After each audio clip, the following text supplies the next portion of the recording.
Taifa Stars tuking'olewa kule Morocco kwenye mashindano ya AFCON mara baada ya kufungwa goli 1-0 dhidi ya wenyewe Morocco. Kwanza mzee Chembela, dakika 90 umezishuhudia kwa namna gani kwa jinsi ambavyo umewatazama vijana wa Gamondi? Vijana wa Gamondi wako sawa, hawana matatizo. Inabidi tuchukue muda kumpa timu Gamondi, inaelekea kwamba timu ya taifa itakuwa vizuri, kwa sababu Morocco wenyewe wamejua kwamba wamekutana na timu, na fainali ya AFCON ndio ilikuwa jana. Fainali kubwa ndio ilikuwa jana, Tanzania na Morocco. Haitatokea tena mechi ngumu na kubwa kama ile.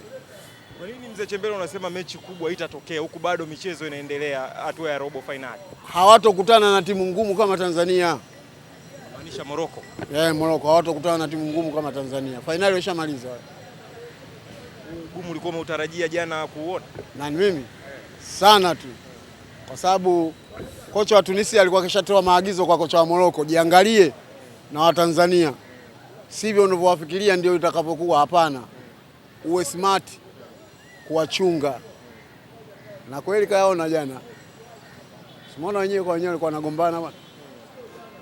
Lakini mzee Chembela, kwa namna ambavyo umezishuhudia dakika zote 90, wengine wanakuwa wanatoa lawama sana kwa muamuzi kwamba ameminya filimbi. Hata pale kwenye VAR ameshindwa kwenda kuangalia kwenye tukio ambalo limetokea dakika za mwisho sana.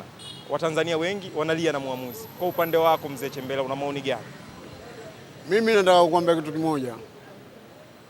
Wale wamepewa maelekezo, sio bure. Yule muamuzi hana akili ya hivyo, isipokuwa na akili ya kuelekezwa. Kwa sababu hata ukiangalia zile faulo nyingi zimefanywa na wa Morocco, lakini wamepewa kadi 2 tu, na zimefanywa na Tanzania wamepewa kadi karibuni 6. Kwa hiyo yale ni maelekezo. Maana Mtanzania akikatwa anaambia fair nini, wenyewe mnaita watu wa mjini fair play, fair play, twende. Lakini Morocco akikatwa pia anaingia mfukoni. Umeona? Sasa yale ni maelekezo, sio kwamba hivi. Na ukija ukiangalia kwa upande mwingine, babu, Tanzania hawezi wakakubali Morocco atolewe na Tanzania. Hicho si kitu rahisi. Sio kukubali kwa mpira, kwa kulazimishwa. Kwa sababu kwa mpira Morocco hatuwezi.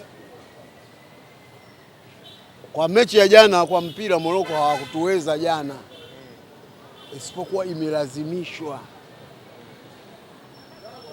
kutokana na udogo wetu wa nchi, ndio tumelazimishwa vile. Mimi nakwambia hata kama wangefunga goli lingekataliwa. Hata kama Tanzania tungefunga, haiwezekani Tanzania itolewe na Morocco, babu. Hicho ni kitu wewe kataa kabisa, kataa mpaka yani atayamini kula. Si kweli. Afrika yenyewe kwanza si kweli, wasingekubali kutolewa Morocco, wasingekubali kabisa. Yaani Afrika wakatai Morocco kutolewa na Tanzania. Kwa nini sasa Tanzania inaonekana kuwa dhaifu? Wewe media yako wewe na Azam sawa sawa? Hapana. Kwa nini? Mbona unasema hapana? Azam ni giant. Sasa na wale ndio hivyo. Sasa unauliza kitu babu, wakati kitu unakielewa kabisa, wazi kabisa, uwazi unaonekana. Unazungumza nini? Lakini mpira ni kiwanjani. Ndio maana nakwambiaje, nimekwambiaje mimi.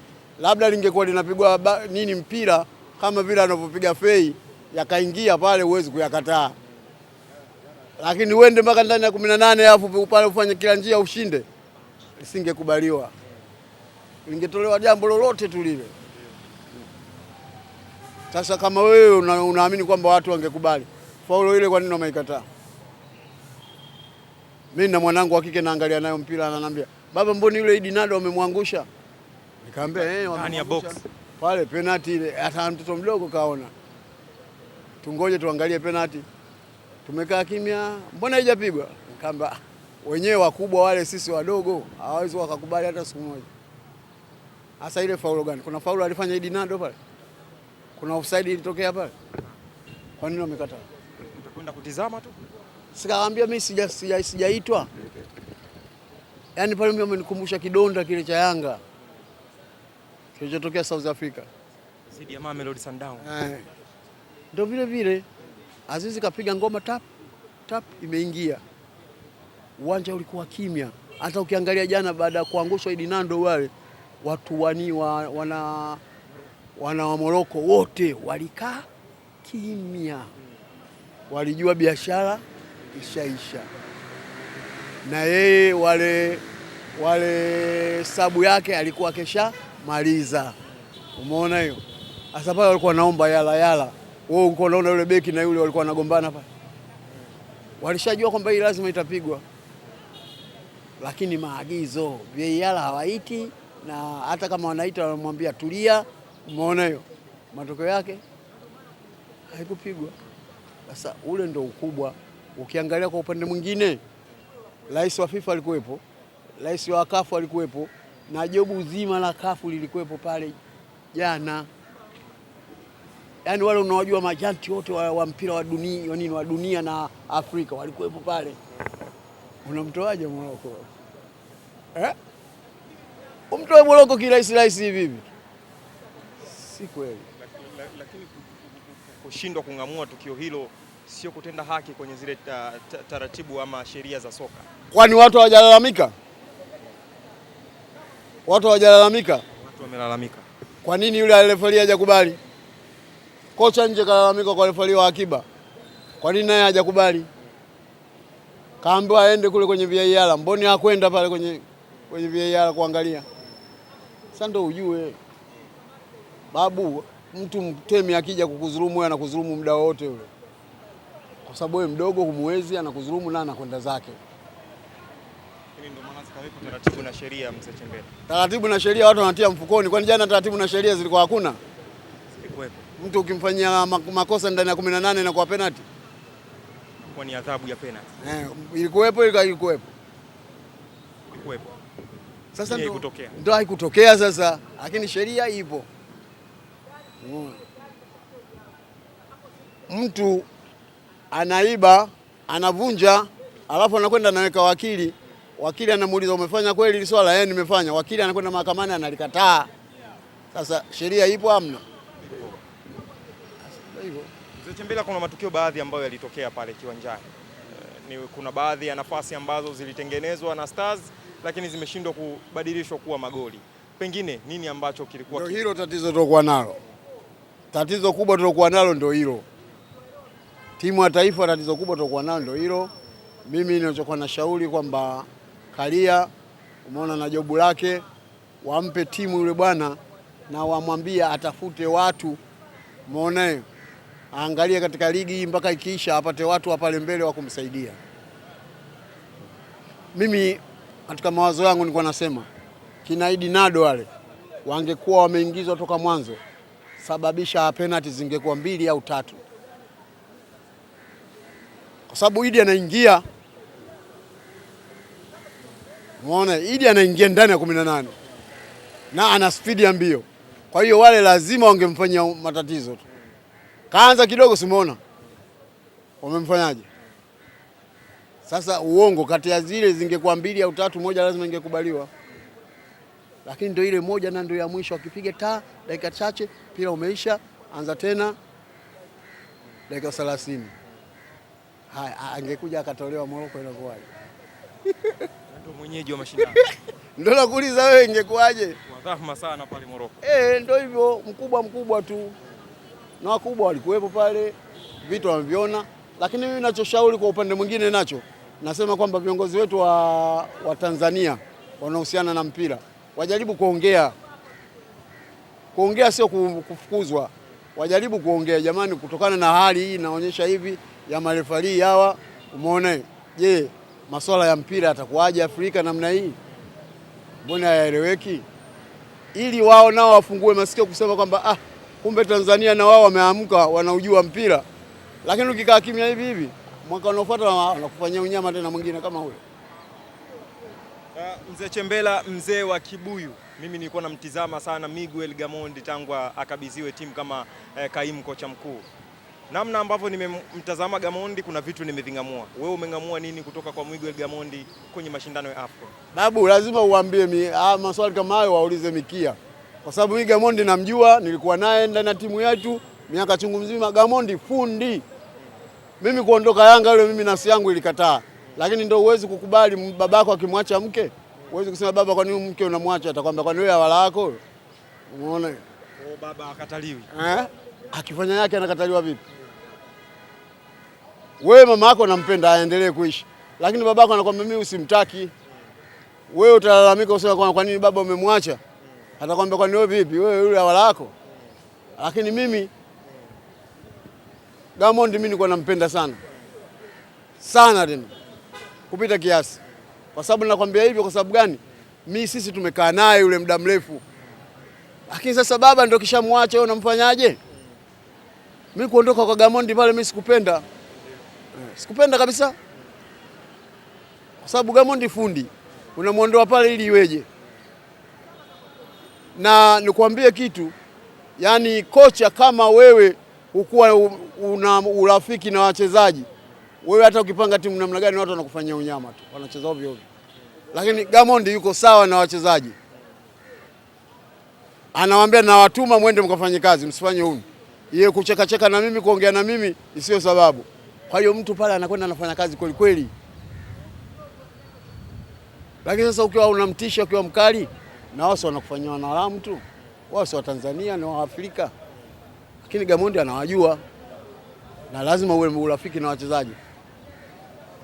Hata Ferguson alikuwa na urafiki na wachezaji wake wote. Wako nao sambamba. Umeona? Matokeo yake uliona Man United ile ilikuwa inafanyaje? Kila kiingia uwanjani watu wanaweka, kila kiingia uwanjani watu wanaweka. Sasa hivi kuna nini? Kimebadilika. Si unaona kuna kitu kimebadilika? Basi ndio hivyo. Lakini sasa kwa kuwa amekuja kwenye timu ya taifa, mimi nasema tumpe timu na tumpe muda. Japokuwa kuna watu wanasema bana, unajua Diamond ana uyanga na ana uyanga. Yule hana uyanga. Hawezi kuweka ukuta mbovu wakati ukuta mzima upo. Hiyo si rahisi. Wallahi nakwambia si rahisi kocha yote yule. Apange makocha wabovu wakati nini wa mabeki wabovu wakati mabeki sawa wapo.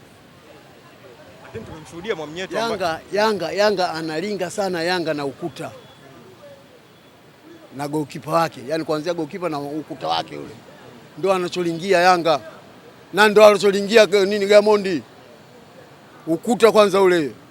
Anaujua ukuta huu, mimi nimeshautengeneza miaka mingi, na amemwonyesha yule kocha wa Yanga kwamba Mwamnyeto ukitaka acheze mpira mzuri basi upange hivi. Kwa amemfundisha na kocha wenu Pedro. Ukuta ukitaka uwe sawa upange hivi. Na mwenyewe umeuona, kuna watu wanacheza Ulaya mule, watu wanacheza wengine Italia, wengine Faransa, wengine wapi, lakini ukuta ule haupitiki. Kapitwa Bakari, matokeo yake limekuwa nini? Kupitwa kwa Bakari tu goli. Unasemaje? Unasemaje? Sasa sio ukuta bora huo? Kwa upande wako ule ni ukuta bora. Bora sana. Sio mimi, kwa upande wangu mimi tu. Hata hiyo AFCON Afrika wanakuambia ukuta wa timu ya taifa ya Tanzania ni ukuta mgumu. Unajinasibu kwamba ukuta ule ni wa Yanga mpaka kuivunja pale ukaingia ukakutana na goalkeeper, umefanya kazi. Sio najinasibu, kwani wale si wachezaji wa Yanga kweli? Kwani najinasibu? Kwani wale wachezaji wa timu gani? Yanga Afrika. Ukuta bora uko kwenye timu bora bana. Umeona ile imepigwa ile nani Mohamed kauacha ule wa moto. Baada ya kumalizia jamaa wale mbengele pale mbengele. Atafute watu pale mbele Diamond. Apewe timu lakini pale mbele napo atafute watu. Sasa tumeshuhudia matukio kadhaa ambayo pengine yangekuwa yameandika bao kama tulivyozungumza. Umemwona Simon Msuva akikosa goli kwenye dakika za mwanzo kabisa. Katika mtu alioniuzi mimi hakuna kama yule. Yule ni mchezaji wa kimataifa na ni mchezaji bora. Muone sehemu kama ile unapigaje kichwa hivi? Yaani maana ya kupiga kichwa hivi na maana unaokoa. Si ndio? Ule mpira umekuja hivi, ibidi aupige kwenye utosi hapa, paji la uso. Ile ilikuwa twende kazini, maana goli lilikuwa wazi. Sasa unapiga hivi, unafanyaje? Unaokoa. Pale amefanya mistake. Sawa, ndio vijana wetu wao, lakini pale amefanya mistake. Vichwa vya namna ile havina. Kuna tukio lingine la Faisal pia baada ya kupigwa na Shabalala. Faisal pale kiwewe pale. hakutulia, ile mbengele ya kiwewe, lakini kama angetulizana lile goli lakini sasa ile wasiwasi na wahaka ndio umemsababishia vile. Wasiwasi ndio umepelekea yote. Lakini tumetoka kiume ama kishujaa? Kishujaa tumetoka, sio kiume. Ukitoka kiume tena mkeo na atakana nani bwana? Tumetoka kishujaa. Timu ya taifa imetolewa kishujaa tena kwa kulazimishwa. Tumelazimishwa tutoke. Kwa hiyo tumewaachia, lakini ndio mimi nakufahamisha fainali ndio ile. Morocco anakutana na nini Cameroon, lakini hautokuwa mpira mgumu zaidi ya ule dhidi ya Tanzania. Yeah. Unajua Tanzania watu walishaizalau, lakini vitu vile kuja kuonyeshwa tofauti na fikra zao za kichwa.